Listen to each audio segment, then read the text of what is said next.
여러분, 제 이름은 최선희입니다. 올해 65입니다. 제가 오늘 이 자리에 나와 이야기를 하는 이유는 여러분께 꼭 들려드리고 싶은 이야기가 있기 때문입니다. 아니, 고백이라고 해야 할까요? 제 딸 지은이를 결혼시키면서 제가 저질렀던 끔찍한 실수에 대해서 말이에요. 지금도 그때를 생각하면 가슴이 찢어지는 것 같습니다. 밤마다 악몽을 꿉니다. 내가 그때 조금만 더 신중했더라면, 조금만 더 냉정하게 판단했더라면 하는 후회가 저를 짓누릅니다. 제 딸은 지금 39의 나이에 3살배기 아이를 안고 빚더미에 앉아 있습니다. 남편은 도망갔고 집은 경매로 넘어갔습니다. 이 모든 게 제가 성급하게 딸을 결혼시킨 탓입니다. 제가 그렇게 조급하지만 않았어도, 제가 그 남자를 제대로 알아보기만 했어도 우리 지은이는 지금 이런 고통을 겪지 않았을 겁니다. 어쩌면 여러분도 비슷한 고민을 하고 계실지 모릅니다. 나이 든 자식의 결혼 문제로 밤잠을 설치고 계신지도 모르겠습니다. 제발 제 이야기를 끝까지 들어주세요. 그리고 제가 저질렀던 실수를 되풀이하지 마시길 간곡히 부탁드립니다. 오늘 이 영상이 도움이 되셨다면 구독과 좋아요 부탁드립니다. 여러분의 작은 관심이 저에게 큰 힘이 됩니다. 제 딸 지은이는 올해 39입니다. 어릴 때부터 공부도 잘하고 착한 아이였어요.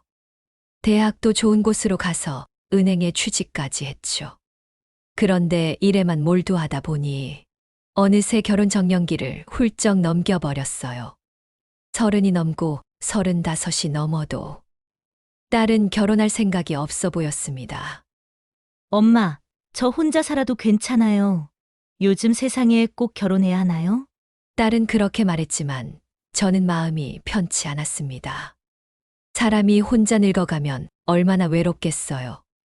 제가 죽고 나면 딸은 이 세상에 혼자 남게 되는 건데, 그 생각만 하면 가슴이 답답했습니다. 동네 사람들이 볼 때마다 물어보는 것도 괴로웠어요. 선희 씨 딸은 언제 시집 보내요? 요즘 애들은 결혼을 안 하려고 해서 걱정이에요. 그렇게 대답하면서도 속으로는 창피하고 부끄러웠습니다. 그러던 어느 날 복지관에서 알게 된 김 여사님이 저를 찾아왔어요. 선희 씨, 우리 딸 친구 오빠가 있는데 괜찮은 분이에요. 한번 만나보는 게 어때요? 김 여사님의 말에 제 귀가 솔깃해졌습니다. 어떤 사람인데요? 사업하시는 사람인데 45이에요. 부인과 일찍 사별하고 혼자 아들 키우고 있대요.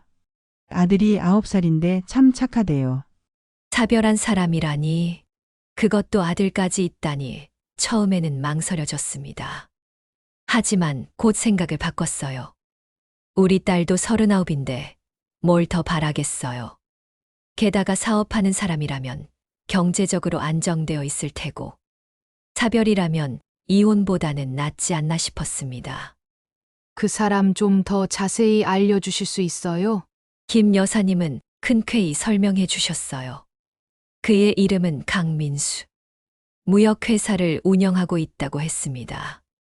아내를 암으로 3년 전에 여의고 혼자 아들 태준이를 키우고 있다고 했어요.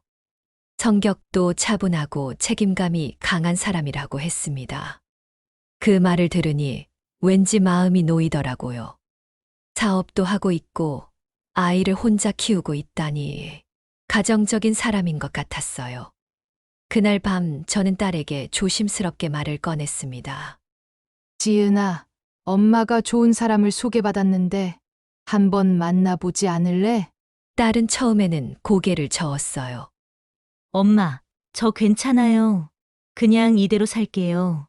하지만 저는 포기하지 않았습니다. 지은아, 그래도 한 번만 만나보자. 엄마 부탁이야. 만나보고 마음에 안 들면 안 만나면 되잖아. 그렇게 사정하고 또 사정해서 겨우 승낙을 받아냈습니다. 그렇게 해서 다음 주 토요일, 우리는 강민수를 만나기로 했어요. 제 가슴은 이상하게 두근거렸습니다. 우리 딸 인생의 전환점이 될지도 모르는 만남이었으니까요. 약속 장소는 시내에 있는 조용한 카페였습니다. 도착했을 때 강민수는 이미 와서 기다리고 있었어요. 깔끔한 정장에 단정한 인상. 첫인상이 참 좋아 보이더라고요. 안녕하세요. 최선희 여사님이시죠? 저는 강민수입니다. 목소리도 차분하고 예의 바른 사람이었습니다. 옆에는 9살 태준이가 앉아 있었어요. 조금 수줍어하는 표정이었지만 인사는 또박또박 잘하더라고요.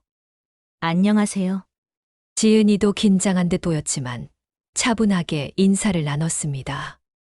처음 뵙겠습니다. 지은 씨 이야기 많이 들었습니다. 민수가 환하게 웃으며 말했어요. 그 웃음이 참 따뜻해 보였습니다. 처음에는 어색했지만 민수가 먼저 대화를 이끌어갔어요. 지은 씨 은행에서 일하신다고 들었어요. 네, 15년째 다니고 있어요. 와, 대단하시네요. 저는 무역회사를 운영하고 있습니다. 작은 회사지만 직원들이 20명 정도 되죠. 대화를 나누는 모습을 보니 서로 잘 맞는 것 같았어요. 민수는 자상하고 배려심이 깊어 보였고, 우리 딸도 편안하게 대화하는 모습이 보였습니다. 태준이에게도 말을 걸어봤어요. 태준아, 몇 학년이니? 초등학교 3학년이에요. 와, 많이 컸구나. 학교는 재미있어? 네. 친구들이랑 축구하는 게 제일 재미있어요. 착하고 예의 바른 아이였습니다. 엄마 없이 자란 아이치곤 참 씩씩하게 잘 자란 것 같았어요. 그날 만남 이후로 딸과 민수는 계속 연락을 주고받았습니다. 주말마다 만나서 데이트를 했고, 석 달쯤 지났을 때 민수가 정식으로 청혼을 했어요. 어머님, 지은 씨와 결혼하고 싶습니다. 제가 평생 책임지고 행복하게 해주겠습니다. 민수의 진지한 눈빛을 보니 믿음이 갔습니다. 우리 딸 잘 부탁하네. 그렇게 해서 딸과 사위는 6개월 만에 결혼을 하게 되었어요. 결혼식은 소박하게 치렀습니다. 하객들도 가까운 사람들만 초대했죠. 딸이 웨딩드레스를 입고 입장하는 모습을 보니 눈물이 났어요. 드디어 우리 딸도 시집을 가는구나. 이제 외롭지 않게 살 수 있겠구나 하는 안도감이 밀려왔습니다. 신혼 초기 정말 행복해 보였어요. 딸이 그간 모아둔 돈으로 산 아파트는 넓고 좋았고, 출퇴근하면서 살림도 잘 꾸려나갔습니다. 태준이도 처음엔 새엄마를 잘 따르는 것 같았어요. 이모, 아니 엄마, 오늘 급식이 맛있었어요. 그래, 태준아, 다음에 엄마가 그거 해줄게. 하지만 시간이 지나면서 조금씩 문제가 생기기 시작했습니다. 결혼한 지 석 달쯤 지났을 때였어요. 딸이 제게 전화를 했습니다. 엄마, 태준이가 요즘 말을 안 들어요. 무슨 일인데? 학교 숙제도 안 하고 제 말은 듣는 척도 안 해요. 아빠한테만 이야기하려고 하고. 걱정이 되어 딸네 집을 찾아갔습니다. 태준이는 방에서 게임만 하고 있었고, 딸이 저녁 준비를 하고 있었어요. 태준아, 숙제는 했니? 싫어요. 엄마는 진짜 엄마가 아니잖아요. 태준이가 갑자기 소리를 질렀습니다. 딸의 얼굴이 창백해지는 게 보였어요. 그때 사위가 퇴근해서 들어왔습니다. 태준아, 왜 그러니? 엄마한테 그렇게 말하면 안 되지. 아빠, 저는 엄마가 보고 싶어요. 태준이가 울음을 터뜨렸고, 사위는 아들을 안아주며 달래기 시작했어요.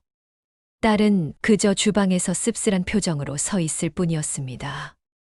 그날 밤 딸과 둘이 이야기를 나눴습니다. 지은아, 태준이가 적응하는데 시간이 좀 걸리나 봐. 조금만 기다려주자. 엄마, 제가 어떻게 해야 할지 모르겠어요. 너무 힘들어요. 딸의 눈에 눈물이 고이더니 흘러내렸습니다. 그 모습을 보니 제 가슴도 아팠어요. 더 큰 문제는 사위가 자주 집을 비운다는 거였습니다. 여보, 오늘도 회식이야. 여보, 이번 주말에 출장 가야 해. 사업한다는 핑계로 집에 없는 날이 많아졌어요. 딸은 혼자 태준이를 돌보고 은행 일도 하고 집안일까지 해야 했습니다. 엄마, 저 너무 힘들어요. 민수 오빠는 맨날 일 핑계만 대고요. 제가 사위에게 조심스럽게 말을 해봤습니다. 민수야, 지은이가 요즘 많이 힘들어하는 것 같은데 좀 도와주면 안 될까? 어머님, 죄송합니다. 요즘 회사 일이 바빠서요. 조만간 여유가 생기면 지은이 많이 도와줄게요. 그렇게 말했지만 상황은 나아지지 않았습니다. 그러던 어느 날 딸이 제게 기쁜 소식을 전했어요. 엄마, 저 임신했어요. 정말이니? 축하한다, 지은아. 임신 소식에 우리 모두 기뻐했습니다. 사위도 정말 좋아했어요. 어머님, 정말 감사합니다. 우리 딸이 생긴대요. 하지만 저는 왠지 불안한 마음이 들었습니다. 태준이와의 관계도 아직 풀리지 않았는데 아기까지 생기면 어떻게 될까 하는 걱정이 앞섰거든요. 그 불안한 예감은 곧 현실이 되었습니다. 딸이 출산 예정일을 한 달 앞두고 은행을 휴직했습니다. 배가 많이 불러서 움직이기도 힘들어 보였어요. 저는 매일 딸네 집에 가서 집안일을 도와줬습니다. 엄마, 고마워요. 엄마가 안 계시면 어떡해요. 괜찮아. 지은아, 엄마가 다 해줄게. 태준이는 여전히 새엄마를 경계하는 눈빛이었어요. 특히 딸의 배가 불러오는 걸 보면서 더 불안해하는 것 같았습니다. 아빠, 동생이 태어나면 저는 어떻게 돼요? 태준아, 넌 우리 큰아들이잖아. 아빠가 널 제일 사랑해. 사위는 그렇게 말하며 태준이만 안아줬어요. 딸을 향한 관심은 점점 줄어드는 것 같았습니다. 드디어 출산일이 왔습니다. 딸이 귀여운 딸을 낳았어요. 이름을 서연이라고 지었습니다. 엄마, 우리 서연이 예쁘죠? 그럼 세상에서 제일 예쁜 우리 손녀. 저는 서연이를 보면 눈물이 났습니다. 이렇게 사랑스러운 손녀가 생기다니. 하지만 기쁨도 잠시 이상한 일들이 벌어지기 시작했어요. 사위가 병원에 면회를 왔을 때였습니다. 여보, 우리 서연이 봐요. 정말 예쁘죠? 딸이 환하게 웃으며 말했지만 사위의 반응은 차갑더라고요. 응, 그러네. 그런데 태준이 저녁은 누가 챙기지? 내가 빨리 가봐야겠어. 여보, 조금만 더 있다가 가요. 미안해. 태준이가 혼자 있으면 불안해할 것 같아서. 그렇게 말하고는 10분도 안 되어 병원을 나가버렸습니다. 딸의 얼굴에서 웃음이 사라지는 게 보였어요. 출산 후 조리원에서 2주를 보내고 집으로 돌아왔습니다. 집에 도착하니 태준이가 소파에 앉아 게임을 하고 있었어요. 태준아, 동생 봤어? 귀엽지? 딸이 밝게 말했지만 태준이는 쳐다보지도 않았습니다. 관심 없어요. 그 말에 딸의 표정이 굳어지더라고요. 사위는 여전히 태준이에게만 신경을 쓰더라고요. 태준아, 오늘 학교에서 무슨 일 있었어? 아빠, 수학 시험 100점 맞았어요. 우와, 역시 우리 태준이. 오늘 아빠가 맛있는 거 사줄게. 정말요? 감사합니다, 아빠.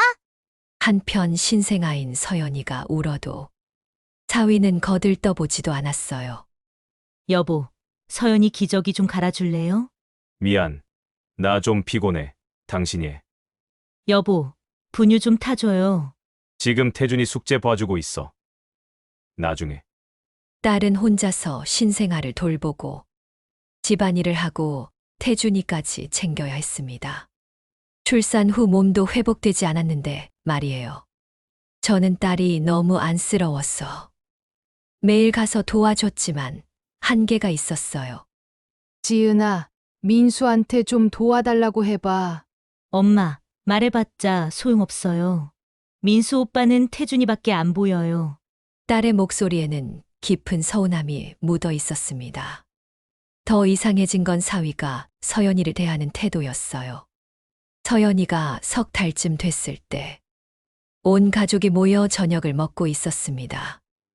서연이가 식탁 옆 아기 의자에서 방긋 웃으며 소리를 냈어요.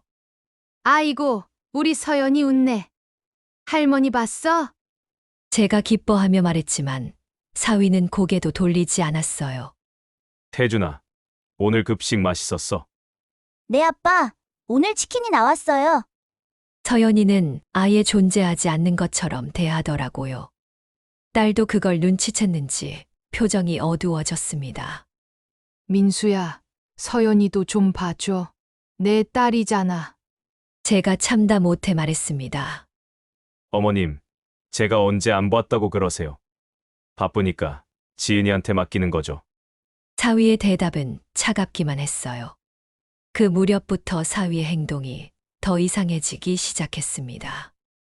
전화 통화를 할 때 방으로 들어가서 문을 닫고 통화하는 일이 잦아졌어요. 누구랑 통화했어요? 회사 직원이야. 별일 아니니까 신경 쓰지 마. 그렇게 말하고는 얼버무리곤 했습니다.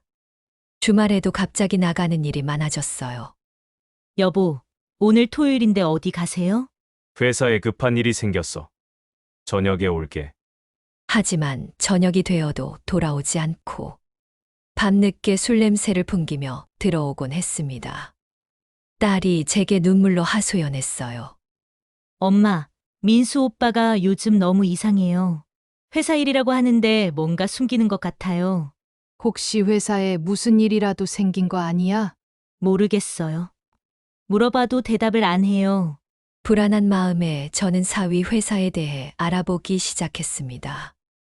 아는 분을 통해 알아보니 사위 회사가 요즘 상황이 좋지 않다는 소문이 돌고 있었어요.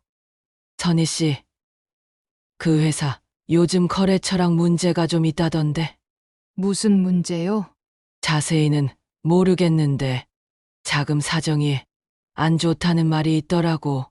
그 말을 듣고 가슴이 철렁 내려앉았습니다. 설마 회사가 어려운 건 아니겠지. 하지만 사위에게 직접 물어볼 수도 없었어요. 괜히 물었다가 사위와 딸 사이만 더 나빠질까봐 걱정이 됐거든요.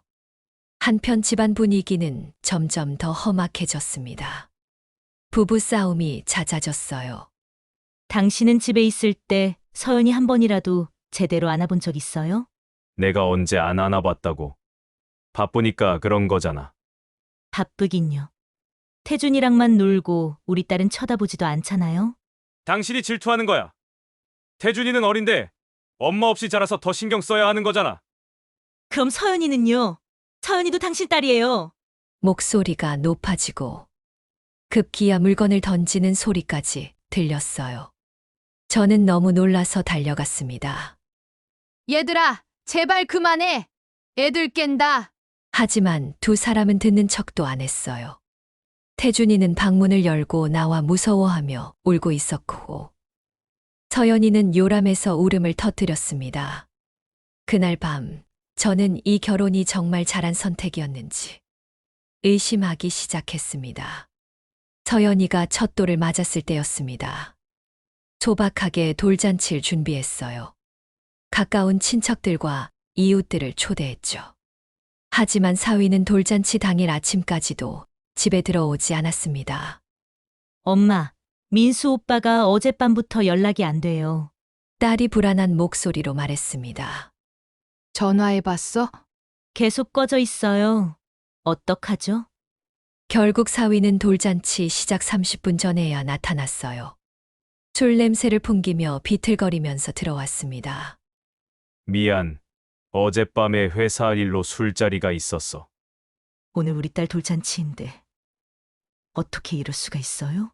딸이 울먹이며 말했지만 사위는 대답도 하지 않고 방으로 들어가 샤워를 했어요. 돌잔치는 어색한 분위기 속에서 진행됐습니다. 하객들도 무언가 이상함을 눈치챈 듯 했어요. 사위는 잔치 내내 무표정한 얼굴로 앉아만 있었고, 태준이는 할아버지, 할머니랑만 놀았습니다. 주인공인 서연이를 안고 있는 건 딸과 저뿐이었어요. 돌잔치가 끝나고 한 달쯤 지났을 때였습니다. 저녁 늦은 시간에 딸한테서 다급한 전화가 왔어요. 엄마, 지금 바로 와줄 수 있어요? 무슨 일이야? 민수 오빠 회사 일로 사람들이 왔어요.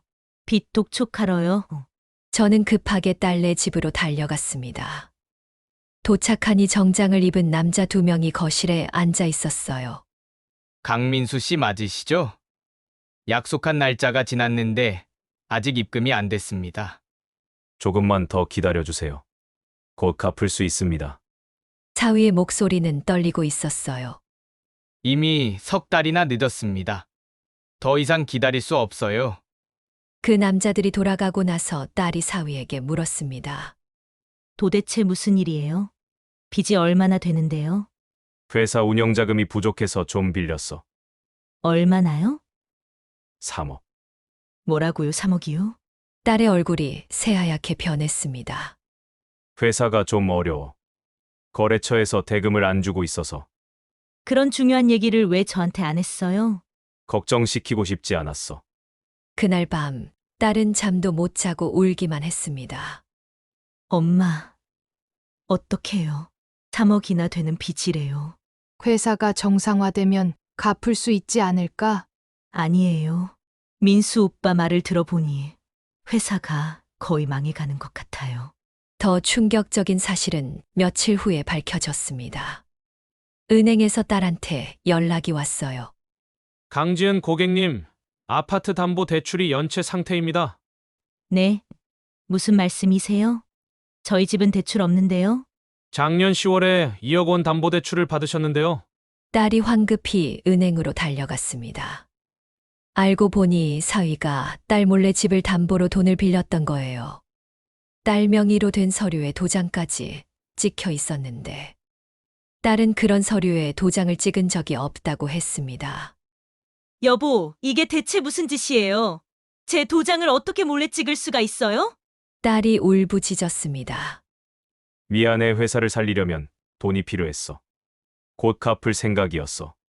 곧 갚을 생각이었으면 지금 연체가 왜 돼요? 도대체 그 돈은 어디다 쓴 거예요? 회사 운영자금이랑 거래처 돌리는데 다 썼어. 그럼 이제 어떻게 해요? 우리 집을 빼앗긴단 말이에요. 사위는 대답하지 못하고 고개만 숙이고 있었어요. 저는 그 소식을 듣고 기절할 뻔했습니다. 내가 믿었던 사위가 이런 사람이었다니. 딸의 재산을 담보로 몰래 돈을 빌리다니. 자네, 어떻게 이럴 수가 있나? 우리 딸을 뭘로 보고? 제가 따져 물었지만 사위는 아무 대답도 하지 않았습니다. 상황은 점점 더 악화됐어요. 회사 직원들이 월급을 못 받아 집으로 찾아오기 시작했습니다. 사장님, 저희 월급이 석 달째 밀렸어요. 저희도 밥은 먹고 살아야죠.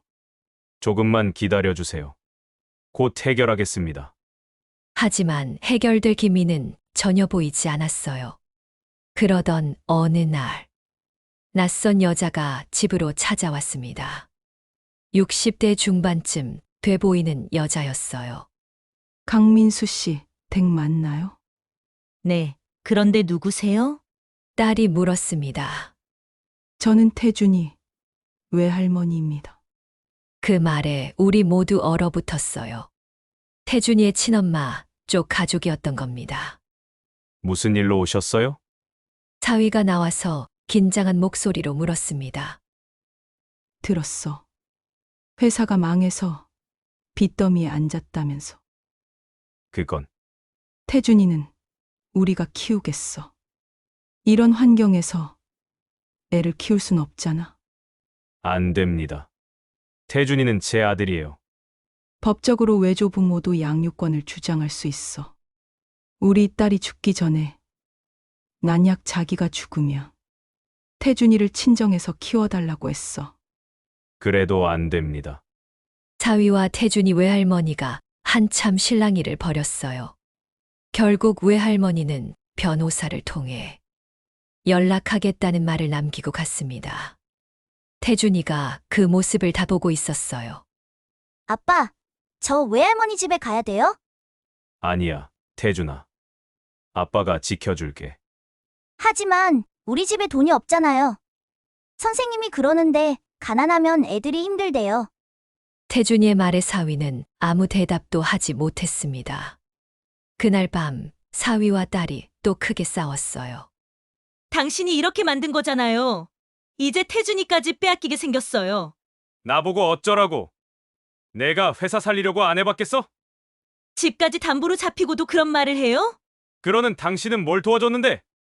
맨날 애 키우느라 힘들다고만 하고. 제가 은행 다니면서 애 키우고 집안일 다 하잖아요. 당신은 회사 망하게 해놓고 집에서 술만 마시면서. 목소리가 점점 커지고 결국 사위가 소리를 질렀습니다. 시끄러워. 나도 힘들다 하고.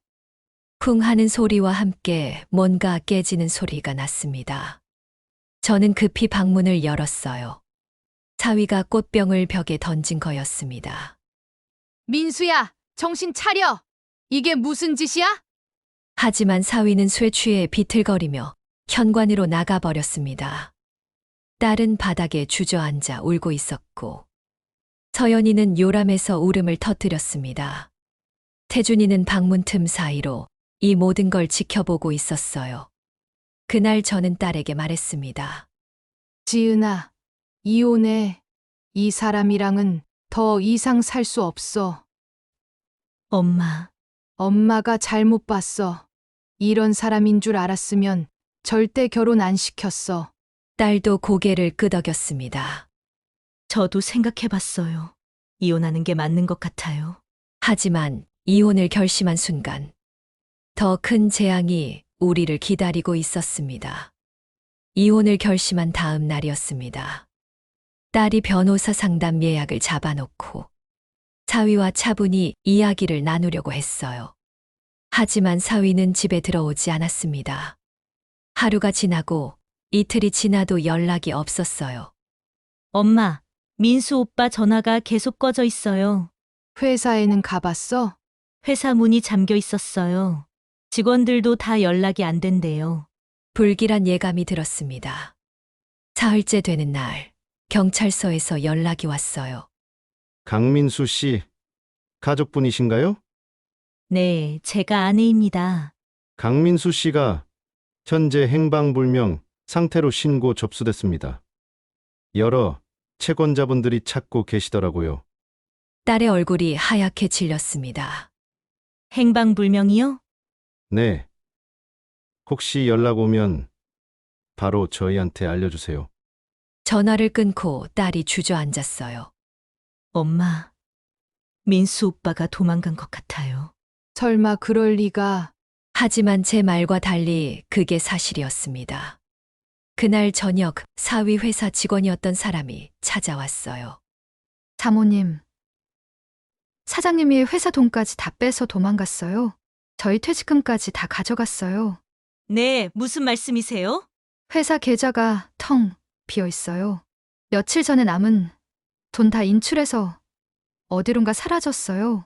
그 말을 듣는 순간 딸이 그 자리에서 쓰러졌습니다. 지은아, 지은아. 저는 딸을 부둥켜 안고 울었어요. 병원에 실려간 딸은 극심한 스트레스로 입원 치료를 받아야 했습니다. 저는 서연이를 안고 병원과 집을 오가며 정신없는 나날을 보냈어요. 일주일쯤 지났을 때 은행에서 최종 통보가 왔습니다. 더 이상 유예 기간을 드릴 수 없습니다. 아파트를 경매에 넘기겠습니다. 제발 조금만 더 시간을 주세요. 제 딸이 지금 병원에 입원해 있어요. 죄송합니다. 이미 6개월이나 연체된 상태입니다. 결국 딸네 아파트는 경매에 넘어갔습니다. 그동안 딸이 은행에 다니며 모았던 돈으로 마련한 집이었는데 하루아침에 날아가 버린 거예요. 설상가상으로 태준이 외할머니가 다시 찾아왔습니다. 이번엔 변호사를 동행했어요. 강민수 씨는 현재 행방불명 상태고 경제적 능력도 없는 것으로 판단됩니다. 태준이의 양육권을 외조부모에게 넘기는 게 아이를 위한 일입니다. 안 됩니다. 태준이는. 하지만 딸은 병원에 입원 중이었고 사위는 사라진 상태였어요.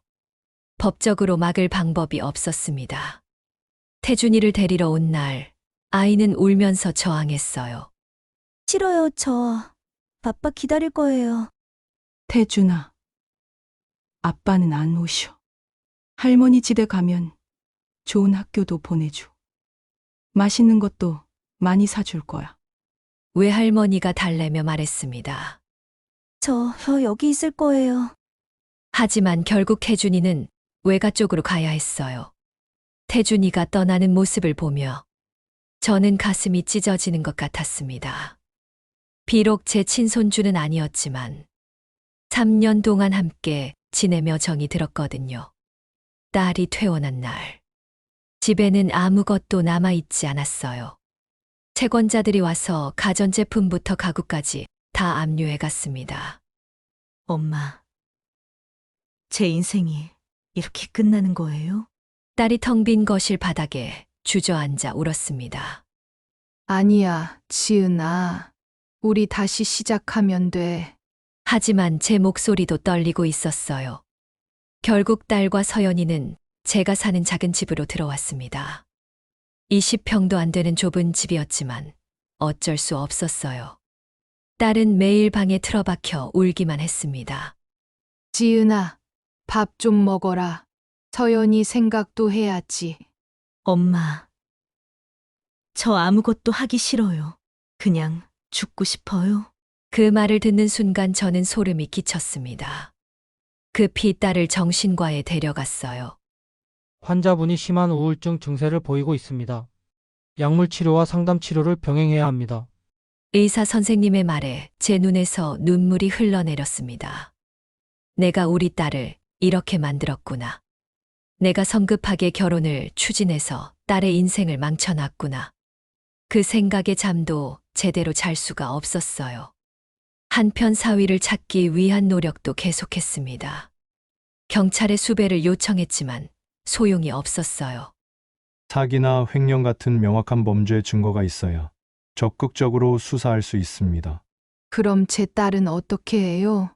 사위가 빚만 남기고 도망갔는데. 민사적인 문제는 개인적으로 해결하셔야 합니다. 허무했습니다. 법이 약자를 보호해 준다더니 정작 우리 같은 사람들은 아무도 도와주지 않더라고요. 채권자들의 독촉은 계속됐습니다. 하루에도 몇 통씩 전화가 왔어요. 강지은 씨 맞으시죠? 남편분이 보증을 선 대출금이 있는데 갚으셔야죠. 저는 그런 거 모릅니다. 제 남편이 제 도장을 몰래 찍은 거예요. 그건 저희가 알 바 아니고요. 법적 절차 밟겠습니다. 딸 명의로 된 빚이 무려 5억 원이 넘었습니다. 집 담보 대출 2억. 그 외에 사위가 딸 이름으로 받은 각종 대출과 보증이 3억 원. 30대 후반의 여자가 혼자 갚기엔 불가능한 금액이었어요. 결국 딸은 개인 파산 신청을 해야 했습니다. 엄마, 저 이제 신용불량자예요. 은행도 못 다니고 제대로 된 직장도 구할 수 없어요. 괜찮아, 지은아. 엄마가 서연이 봐줄 테니까. 넌 아무 일이라도 해서 다시 일어서자. 하지만 현실은 녹록지 않았습니다. 딸이 구한 일자리는 시간제 마트 계산원이었어요.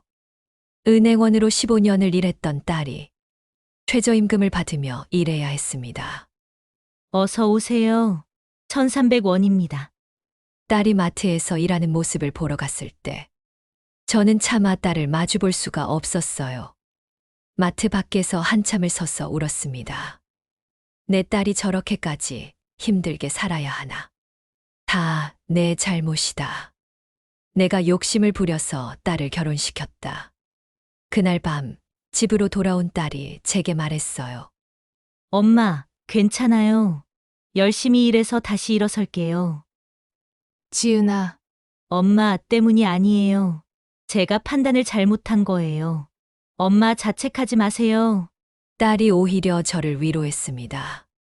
하지만 그 말이 더 가슴 아팠어요. 딸은 제 앞에서는 강한 척했지만 밤이면 이불 속에서 소리 죽여 울고 있다는 걸 저는 알고 있었습니다. 서연이도 많이 힘들어했어요. 이제 3살이 된 아이는 아빠가 어디 갔는지 자꾸 물어봤습니다. 할머니, 아빠 어디 갔어요? 아빠는 먼 곳에 일하러 가셨단다. 언제 와요? 나중에 올 거야. 하지만 서연이는 아빠가 다시 오지 않는다는 걸 어렴풋이 알고 있는 것 같았어요. 밤마다 자다가 깨서 울곤 했습니다. 엄마. 엄마. 서연아. 엄마 여기 있어. 괜찮아. 딸이 서연이를 안아주며 함께 울었습니다. 그 모습을 보며 저도 울었어요. 우리 집은 매일 밤 눈물바다가 됐습니다. 이렇게 1년이 흘렀습니다. 사위는 여전히 행방불명 상태였고, 우리는 빚에 쪼들리며 하루하루를 겨우 버텨냈어요. 딸은 낮에는 마트에서 일하고, 밤에는 택배 상하차 아르바이트를 시작했습니다. 지은아, 몸이 상하겠다. 그만 좀 해. 괜찮아요, 엄마. 빚을 갚아야죠. 딸의 얼굴은 점점 수척해졌고, 눈빛은 생기를 잃어갔습니다. 39살 여자의 얼굴이 아니었어요. 마치 50대처럼 늙어 보였습니다. 어느 날, 딸이 일하다가 쓰러졌다는 연락을 받았습니다. 과로로 인한 탈진이었어요. 병원에 누워있는 딸을 보며 저는 결심했습니다. 더 이상 이렇게 살 수는 없다고. 뭔가 방법을 찾아야 한다고. 하지만 65살 노인인 제가 할 수 있는 일은 많지 않았습니다. 그저 서연이를 돌보고 딸이 일할 수 있도록 뒷바라지하는 것뿐이었어요. 밤마다 하늘을 보며 빌었습니다. 제발 우리 딸이 다시 일어설 수 있게 해주세요. 제발 우리 가족이 행복해질 수 있게 해주세요. 하지만 하늘은 대답이 없었습니다. 그렇게 또 1년이 흘렀습니다. 사위가 사라진 지 2년이 지났어요. 여전히 그의 행방은 묘연했습니다. 하지만 우리는 조금씩 변화하기 시작했어요. 딸이 먼저 변했습니다. 어느 날 딸이 제게 말했어요. 엄마, 저 학원에 다니려고요. 무슨 학원? 직업훈련 학원이요. 정부 지원으로 무료로 배울 수 있대요. 컴퓨터 프로그래밍을 배우려고요. 그래, 좋은 생각이다. 딸은 낮에는 마트에서 일하고 저녁에는 학원에 다니기 시작했어요. 밤늦게 돌아와서도 컴퓨터 앞에 앉아 공부하는 딸의 모습이 대견했습니다. 엄마, 제 인생은 망쳤지만 서연이는 잘 키워야죠. 그러려면 제가 더 나은 직장을 구해야 해요. 딸의 눈빛에 다시 생기가 돌아오기 시작했어요. 6개월 후 딸이 작은 IT 회사에 취직했습니다. 초급 개발자 자리였지만 마트 계산원보다는 나은 급여를 받을 수 있었어요. 엄마, 제가 해냈어요. 딸이 합격 통지서를 들고 환하게 웃었습니다. 그 웃음을 본 게 정말 오랜만이었어요. 저도 모르게 눈물이 왈칵 쏟아졌습니다. 그래, 지은아 잘했어. 정말 잘했어. 우리는 서로를 끌어안고 한참을 울었습니다. 기쁨의 눈물이었죠. 딸은 새 직장에서 열심히 일했어요. 퇴근 후에도 집에서 공부를 계속했습니다. 엄마, 저 곧 승진할 수 있을 것 같아요. 팀장님이 제 일을 인정해 주시더라고요. 그래, 우리 딸 대단하다. 조금씩이지만 빚도 갚아 나가기 시작했어요. 물론 5억이라는 큰 금액이라 다 갚으려면 10년은 좋게 걸릴 것 같았지만 그래도 희망이 보였습니다. 서연이도 이제 5살이 됐어요. 어린이집에 다니면서 밝게 자라고 있습니다. 할머니, 오늘 어린이집에서 그림 그렸어요. 우와, 우리 서연이 그림 잘 그렸네. 선생님이 칭찬해줬어요. 서연이의 밝은 웃음소리를 들으면 모든 고생이 보상받는 것 같았어요. 하지만 저는 여전히 밤마다 후회에 잠겨 있습니다. 만약 그때 제가 좀 더 신중했다면, 만약 사위에 대해 제대로 알아봤다면, 그의 회사 상황은 어땠는지, 경제적으로 정말 안정되어 있는 사람인지, 첫 번째 결혼 생활은 어땠는지, 조금만 더 깊이 들여다봤더라면 달랐을까요? 중매쟁이 김 여사님의 말만 믿고 성급하게 결정을 내린 제가 원망스럽습니다. 사업하는 사람이라고 했소. 다 경제적으로 안정된 건 아니었어요. 차별했다고 해서 다 좋은 사람인 건 아니었습니다. 겉모습만 보고 판단한 제 자신이 어리석었어요. 딸이 39이라고, 노처녀라고. 동네 사람들이 뭐라고 할까봐 조급했던 제 마음이 이 모든 비극을 만들었습니다. 어쩌면 딸이 혼자 사는 게 더 나았을지도 몰라요. 적어도 이런 큰 빚을 지고 우울증에 시달리고 밤낮으로 일하느라 몸이 상하는 일은 없었을 테니까요. 제가 딸의 행복을 바랐던 게 아니라 제 체면과 제 마음의 평안을 원했던 건 아닐까요? 그런 생각이 들 때마다 자책감에 잠을 이룰 수가 없습니다. 며칠 전 딸과 깊은 대화를 나눴어요. 엄마, 저 이제 괜찮아요. 처음엔 정말 힘들었지만 이제는 다시 일어설 수 있을 것 같아요. 지은아, 미안하다. 다 엄마 잘못이야. 아니에요, 엄마. 결혼을 결정한 건 저예요. 엄마 탓이 아니에요. 하지만 엄마가 너무 서두른 거야. 제대로 알아보지도 않고. 엄마도 저를 위한 마음이었잖아요. 저도 그때는 외로웠어요. 결혼하고 싶었고요. 딸이 제 손을 잡았습니다. 엄마, 이제 그만 자책하세요. 우리 이제 앞만 보고 가요. 딸의 따뜻한 손을 잡고 있으니 눈물이 났어요. 이렇게 착한 딸을 두고도 제대로 지켜주지 못한 제 자신이 한없이 부끄러웠습니다. 여러분께 묻고 싶습니다. 제가 정말 잘못한 걸까요? 자식의 결혼을 서두른 제가 나쁜 부모인가요? 아니면 이건 그냥 운이 나빴던 걸까요? 하지만 또 한편으로는 서연이라는 소중한 생명이 이 세상에 태어났으니 완전히 후회할 수만은 없다는 생각도 듭니다. 서연이는 정말 천사 같은 아이거든요. 이 아이가 없었다면 딸이 이 고통을 어떻게 견뎌냈을지 모르겠어요. 오히려 서연이 때문에 딸이 다시 일어설 수 있었던 것 같습니다. 지금 이 영상을 보시는 여러분께 간곡히 부탁드립니다. 자녀분의 결혼 문제로 고민하고 계시다면 제발 서두르지 마세요. 나이가 많다고 주변 시선이 신경 쓰인다고 조급하게 결정하지 마세요. 상대방에 대해 철저히 알아보세요. 겉모습만 보지 말고 그 사람의 진짜 모습을 보세요.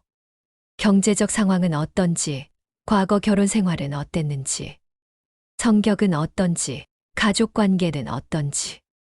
중매쟁이나 지인의 말만 믿지 마시고 직접 확인하세요. 그리고 무엇보다 중요한 건 자녀분의 의견을 존중하는 겁니다. 부모의 조급함 때문에 자녀의 인생을 망치는 일이 있어선 안 됩니다. 저처럼 평생 후회하며 사시고 싶지 않으시다면 말이에요. 물론 결혼이 나쁜 건 아닙니다. 좋은 사람을 만나 행복하게 사는 분들이 많으시죠. 하지만 신중하지 못하면 저희 같은 비극이 생길 수 있다는 걸 꼭 기억해 주세요. 요즘 딸은 이렇게 말합니다. 엄마, 저 다시는 결혼 안 할 거예요. 서연이랑 엄마랑 셋이서 행복하게 살 거예요. 그 말을 들으면 마음이 아프면서도 한편으로는 안심이 됩니다. 적어도 다시는 이런 일을 겪지 않을 테니까요. 하지만 가끔은 생각해요. 좋은 사람을 만나면 딸이 다시 행복할 수 있지 않을까.